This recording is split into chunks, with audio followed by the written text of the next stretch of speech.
Hey guys, what's up? Welcome to the channel. My name is Tony. This is the 15-Minute Gamer and welcome to a brand new show on the channel. This is called FPS Roulette.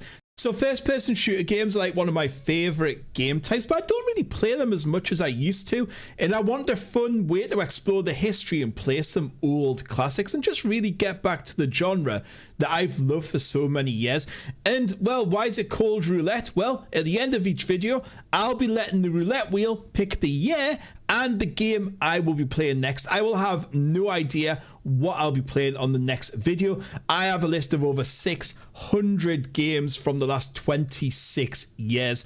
Once a year is picked, it drops off the wheel and we move on to the next year. But before all that, don't forget to hit that subscribe button for more videos, tap that notification bell, smash that like button, and comment below to let me know what you think. This week, we are starting at the very beginning. What some people call the granddaddy, the nexus, the starting point of all first-person shooter games.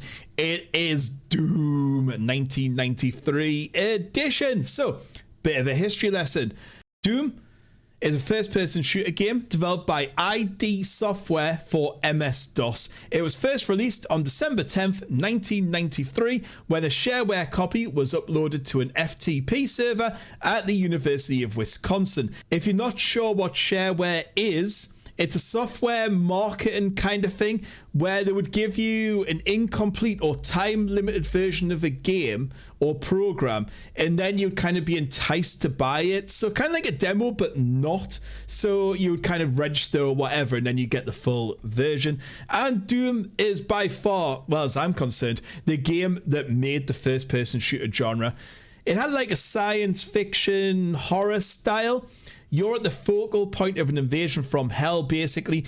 The game introduced deathmatch and cooperative play and helped further the practice of allowing and encouraging fan-made modifications of commercial video games. And if you ever watch my channel, you will know I love modding games.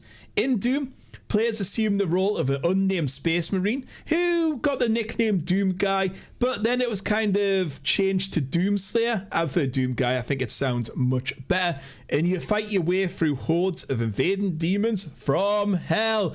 On the shareware, you got 1/3 of the game, which was 9 levels. It was played by an estimated 15 to 20 million people within the first 2 years of its release. Bearing in mind back then, not many people had gaming PCs or anything of that description. So that is quite impressive. It pioneered 3D graphics, network multiplayer gaming, and support for customized editions with their modifications. How much does it cost and where can you get it from now? You can just get it on loads of places. I got mine from Game Pass. It was free. You can buy it for a few quid, like $3 or $4, $4 or $5 from a few places like GOG. You can get it on the PlayStation Store, the Xbox. You can get it on mobile phone. You can even play it on a web browser on one website. If you just search Doom, it'll come up in there. I mean, you can even play it on a calculator. And there was rumours of someone getting it to work on a pregnancy test. Now these, I don't know if I believe it or if it was a proper pregnancy test. If they did that though, that is pretty goddamn impressive. So, was it easy enough to get running on a modern computer? Yeah, not a problem at all. It just installed and worked. There was no files to mess around with. Bearing in mind, if you download the original 1993 version, you will have to probably get DOSBox, which is like kind of standalone program, and then you'll mount it or load it into there to play it. Have I played it before and what did I think? Yeah, I have played Doom before. I played it a long time ago, probably not 25, 26 years ago, but definitely around about that time. I built my first PC around that time when I was like 12, 13 as well. And it was probably just after Doom, but I remember playing Doom, and I think I had the shareware version because I definitely didn't pay for it, and I can only remember one set of levels. You know, just kind of running it in MS-DOS, learning how it all worked, and playing that and Duke Nukem is just really early childhood memories.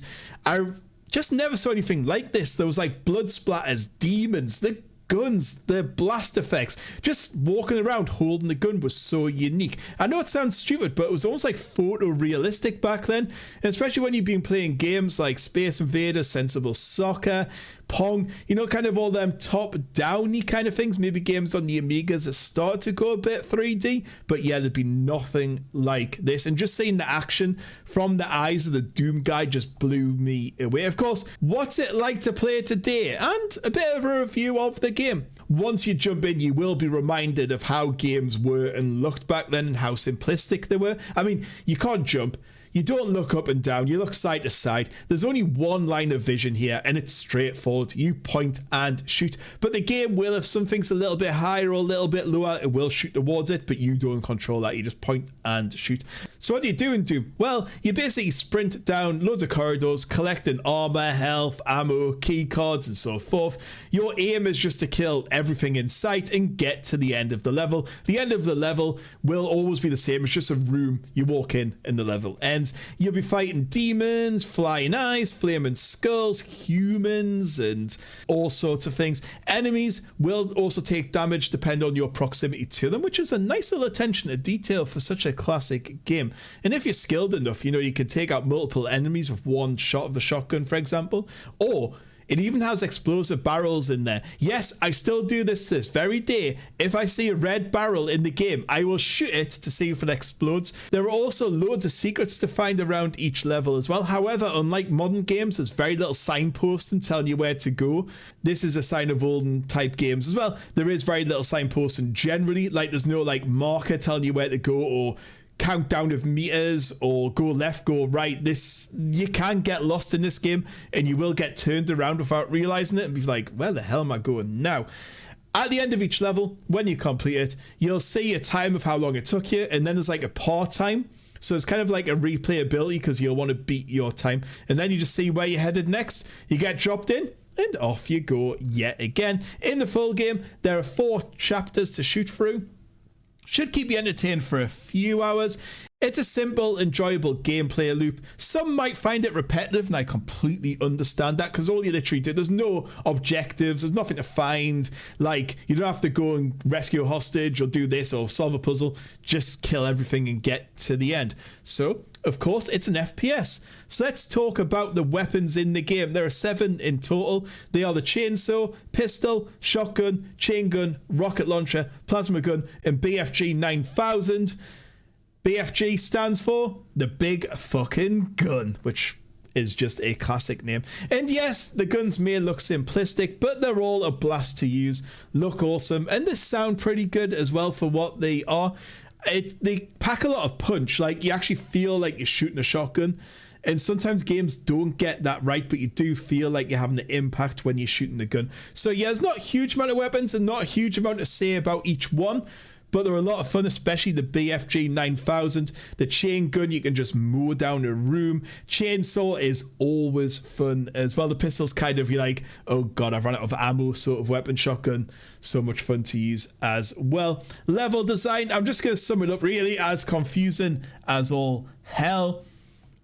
You can get, as I said before, you can get turned around very easy. Sometimes you'll wonder where you're going. However, there is lots of secrets to find. They're generally well designed as well in total. Like, once you get the end, you're kind of like, oh yeah, I kind of understand. They do flow decently as well.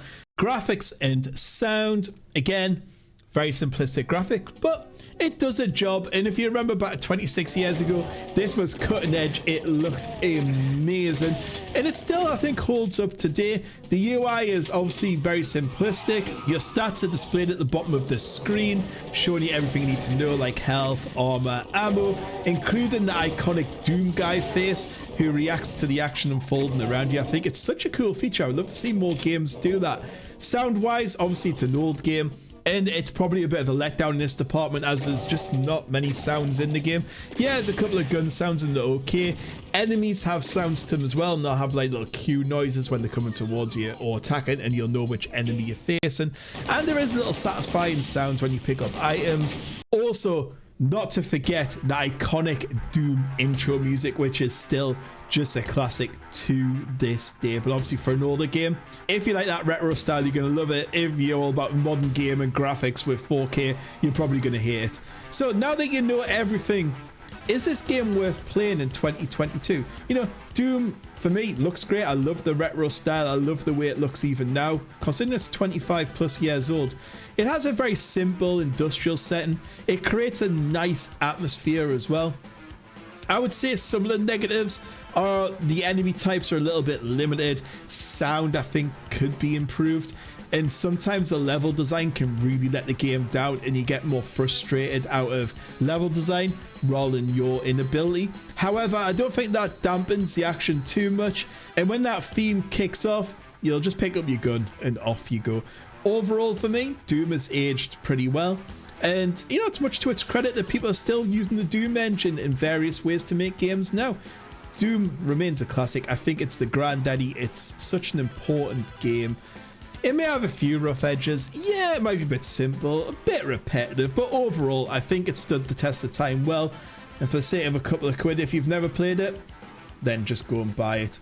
And anyway, guys, that is my opinions of Doom after playing it again after all these years. So let's head over and check out what I'll be playing next.